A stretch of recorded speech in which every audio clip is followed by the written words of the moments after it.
धन्यवाद।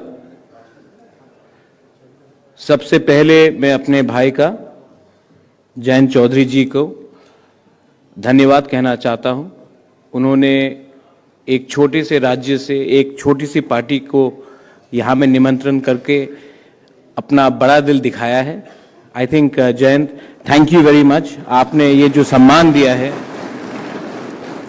ये उसी विचारधारा से है कि आप जितने भी पिछड़े वर्ग से हो, कितनी भी छोटी जगह से हो, कितनी भी छोटे राज्य से हो, तभी भी आपका दर्जा सबके लिए एक ही है।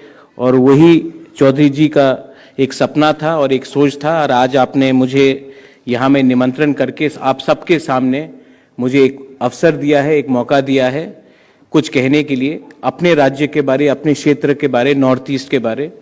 मैं इसको आपका बड़प्पन समझता हूँ। Once again thank you very much for having invited me here. सबसे पहले मुझे एक बात की शांति है कि जेना जी ने मुझसे पहले बात किया, उसके बाद हमारे तृणमूल कांग्रेस के सांसद ने बात किया, तो मतलब है कि मेरी हिंदी भी इतनी अच्छी नहीं है। मैं कोशिश करूंगा, लेकिन कहीं कहीं में अगर हिंदी में कुछ चूक आ जाए तो आप अपने भाई को माफ कर दीजिए। मेरी हिंदी इतनी अच्छी नहीं है, आपकी जैसी तो अच्छी नहीं है, लेकिन मैं कोशिश करूंगा, क्योंकि देश में संवाद होना चाहिए, कम्युनिकेशन होना चाहिए। और मुझे लगता है कि अगर आप हमारे बारे भी थोड़ा जानेंगे, क्योंकि हम आपके बारे बहुत जानते हैं, हम चौधरी जी के बारे बहुत अच्छी तरीके से जानते हैं। शायद बहुत लोगों को ये बात का जानकारी भी नहीं होगा कि मेरे पिताजी मेंबर ऑफ पार्लियामेंट थे जब चौधरी जी देश के प्राइम मिनिस्टर थे 1979 में। तो एक बहुत लंबा सा एक रिलेशनशिप रहा है। और आज चौधरी जी का ये जो डेथ एनिवर्सरी है, लेकिन एक बात मैं याद करना चाहूंगा, और हमारे बीच में आज चौधरी अजीत सिंह जी नहीं है, लेकिन ये मेरी खुशनसीबी है कि उनके देहांत से पहले मेरी मुलाकात जयंत जी के संग उनके घर में हुई थी। और उस समय मैं कांग्रेस का अध्यक्ष था और मैं कांग्रेस पार्टी छोड़ रहा था। तो मैंने, हमारा उम्र भी कम है, तो मैंने कुछ कहा कि हम नहीं डरते हैं। तो उन्होंने एक दो चीज जो मुझे कहा था उस समय, और आज मैंने उन बातों में अमल किया। और आज मेरी एक छोटी सी पार्टी है जिसने अपने पहले इलेक्शन में जीत हासिल करके हम आज त्रिपुरा ट्राइबल ऑटोनमस काउंसिल में पावर में है 2 महीने के अंदर। तो उस समय उन्होंने, आप लोग ने मुझे महाराजा कह के जिक्र किया है, कोई महाराजा हूं नहीं मैं। हिंदुस्तान में कोई महाराजा नहीं है। एक महाराजा था, वो एयर इंडिया था, वो भी बिक गया है। हिंदुस्तान में कोई राजा नहीं है, महाराजा नहीं है। मैं भी एक ट्राइबल हूं, मैं नॉर्थ ईस्ट से आता हूं। हां, ये अलग बात है कि मेरे पिता या मेरे दादी और मेरे पूर्वजों ने एक समय त्रिपुरा में उनका राज था। आज मैं हिंदुस्तान का हूं और मैं यहां हिंदुस्तान की बात करने के लिए आया हूं, कोई परिवार के बारे बात करने के लिए नहीं आया हूं। तो ये नॉर्थ ईस्ट में शायद आप लोग, बहुत लोग को शायद मालूम नहीं होगा कि नॉर्थ ईस्ट एक ऐसा क्षेत्र है जहां में हमारा पड़ोसी बांग्लादेश है, म्यांमार है, चाइना है, भूटान है, और बहुत लोग बोलते हैं तिब्बत है जो चाइना है। और हमारा जो कनेक्शन है देश के साथ, वो एक बहुत छोटे से रास्ते से जाता है, उनको अंग्रेजी में कहते हैं चिकन स्नेक।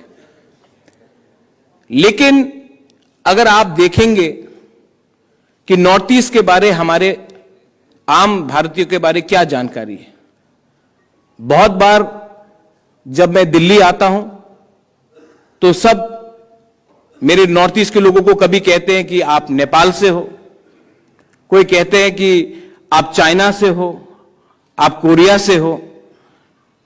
और ये जो दूरी है ये क्यों है? क्योंकि एक प्रोग्राम है, एक सोच है कि एक भारतीय को दूसरे भारतीयों से दूर रखा जाए। अंग्रेज ने डिवाइड एंड रूल पॉलिसी किया था और आज हिंदुस्तान में भी एक सोच है कि एक हिंदुस्तानी को दूसरे हिंदुस्तानी से अलग रखा जाए, कहीं में धर्म के नाम में, कहीं में जाति के नाम में, कहीं में कल्चर के नाम में। उनका खाना अलग है, इनका खाना अलग है। लेकिन मैं आपको एक बात बोलना चाहता हूं, हम लोग डरते नहीं हैं किसी से। और मैंने जैन भाई से एक चीज देखा है, किसान आंदोलन में एक चीज देखा है कि आप लोग भी डरते नहीं हैं किसी से। जो भी शासन, अभी मुझसे पहले शरद यादव जी ने एक बात कहा था कि सिचुएशन इस देश में ऐसा आ चुका है कि इमरजेंसी से खराब है। ये जो परिस्थिति है, क्यों है? ये भय से ये परिस्थिति बनता है।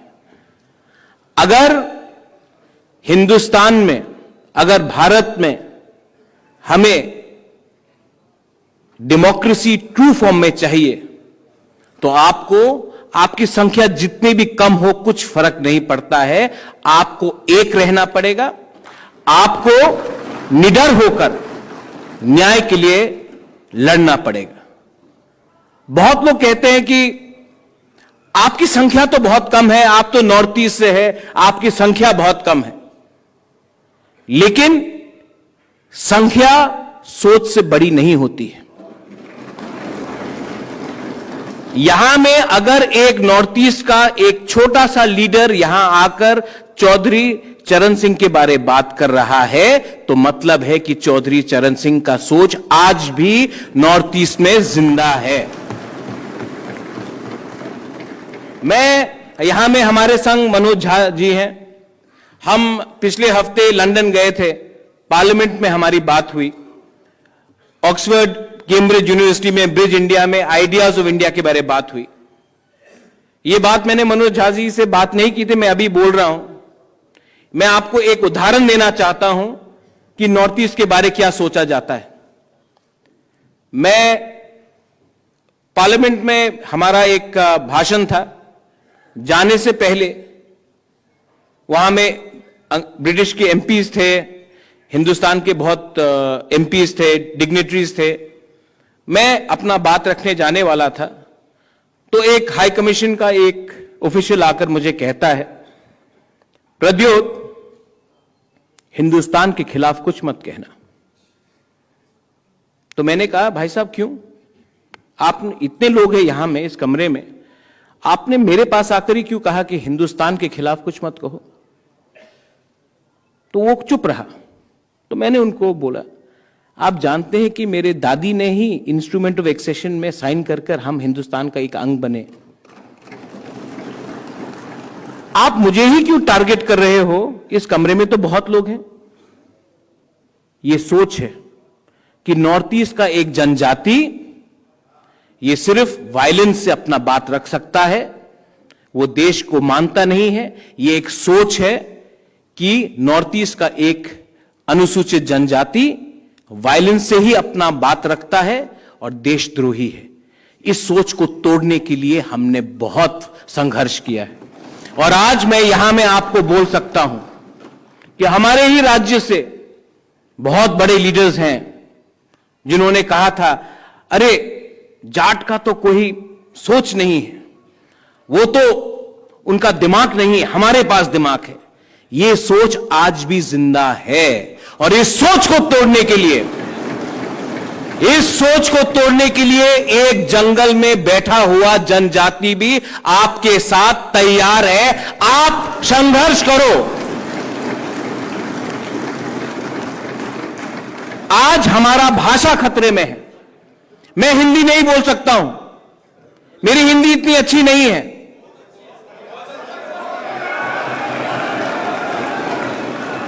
लेकिन मैं हिंदी से आपसे संवाद कर रहा हूं। लेकिन मेरा भी एक भाषा है, कोकबोरोक, जो टिबेटो बर्मीज है। आज हमें कहा जाता है कि आप उस भाषा में बात मत करो। हमारा पकवान अलग है, तो कहा जाता है नहीं, अगर आपने ये नहीं कहा, ये नहीं खाया, तो आप हमारे देश के नहीं हो सकते हो। हमारा जो वस्त्र है, रिग्नाई, ट्राइबल लोग हम लोग पहनते हैं, बोलते नहीं, जब तक आप ये नहीं वस्त्र पहनोगे तो आप देश के नहीं हो। ये कैसा देश है? ये देश सिर्फ एक भाषा के आधार में, एक खाने के आधार में या एक वस्त्र के आधार में नहीं बना था। आज नॉर्थ ईस्ट के बारे कोई बात नहीं करता है। दिल्ली में खान मार्केट में क्या हुआ है उसके बारे सब बात करते हैं। आज गांव के बारे कोई बात नहीं करता है। मुझे लगता था कि नॉर्थ ईस्ट दूर है, आज यहां आकर सुनने में मुझे लगता है कि हरियाणा, उत्तर प्रदेश का गांव, पंजाब का गांव, राजस्थान का गांव भी दिल्ली से दूर हो चुका है। मैं यहां से वापस नॉर्थ ईस्ट जाऊंगा और मैं ये बोलूंगा कि हम तो छोटे हैं, लेकिन छोटे असल में वो है जो आज सत्ते में है, क्योंकि उनका दिल, उनका सोच छोटा है। चौधरी चरण सिंह जी का सोच, his ideas is even more stronger today when I see Mr. Jaina ji talking from Orissa, when I see someone talking from Bengal, when I see Yogendra Yadav ji, जब मैं आप सबको देखता हूं तो मुझे एक बात से मुझे मोटिवेशन, प्रोत्साहन मिलता है कि प्रद्योत वापस त्रिपुरा जाओ और वापस लड़ो, क्योंकि आप अकेले नहीं हो। और मैं आपको बोलना चाहता हूं, ये जो आपका संघर्ष है, ये जो आपका सोच है, आप कायम रखिए। इस जंग में अगर मैं अपने आप को राजा समझूंगा तो मैं हारूंगा। अगर मैं आपके संग इस जंग में मैंने आपको अकेला छोड़ा तो मैं हारूंगा, क्योंकि अकेले बांटकर ये जीतते हैं। इसके लिए मैं आपको बोलना चाहता हूं, मेरा भाई है यहां में, इस भाई के लिए मैं त्रिपुरा से यहां आया हूं और इस भाई को मैं एक दिन देखना चाहता हूं जहां में चौधरी चरण सिंह जी थे।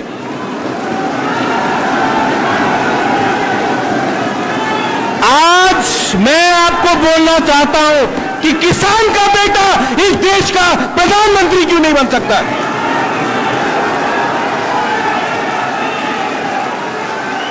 एक उड़ीसा से एक व्यक्ति इस देश का प्रधानमंत्री क्यों नहीं बन सकता है? ये देश को अगर आपको बचाना है, जयंत चौधरी, मुझे सुनाई नहीं पड़ा भाई।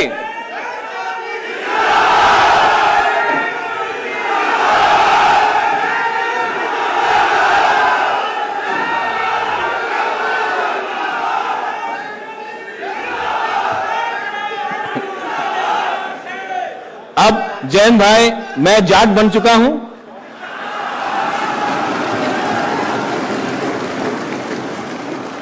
आप सबको भी मैं ट्राइबल बनाकर छोड़ूंगा। इतना ही बात रख के मैं आप सबको कहना चाहता हूं कि मैं आपका आभारी हूं। आपने मुझे यहां में एक मौका दिया और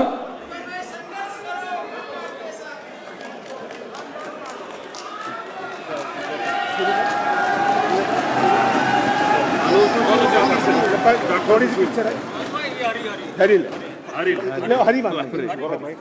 पकड़िए से पकड़। वेरी वेल सेट सर, बहुत ही बढ़िया जी, बहुत बढ़िया, गजब, सारी महफिल गजब, बहुत बढ़िया। सोच रहे थे बाद में मिलेंगे, लेकिन take your number and will come to visit you.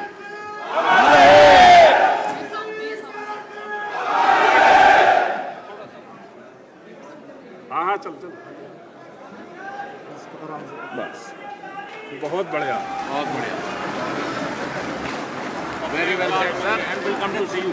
Thank you. परिवार आपके साथ, आपसे मिलते हैं जी बात। भाई साहब, मैं यही बोलकर अपना बात आज यहां में समाप्त करता हूं। मैं आया था यहां में नॉर्थ ईस्ट से एक जनजाति लीडर बनके, मैं वापस एक जाट बनके जा रहा हूं, किसान बनके जा रहा हूं। एक ही विनती है, मेरे भाई को आप ऐसा दर्जा दीजिए क्योंकि इनका ये ईमानदार इंसान है, आज तक इनके अंदर अहंकार नहीं है और इनके अंदर, किसी ने कहा कूल है, मैं कहता हूं बहुत कूल हैं आप, और जितने शांत हैं आप उतने अंदर उनका अंदर एक सोच भी है और एक ड्राइव भी है कि ये अपने पार्टी को, अपने देश को, अपने भाई को, अपने बहन को आगे ले जाएगा। बेलाइनो हमबाय, धन्यवाद। Once again, thank you very much.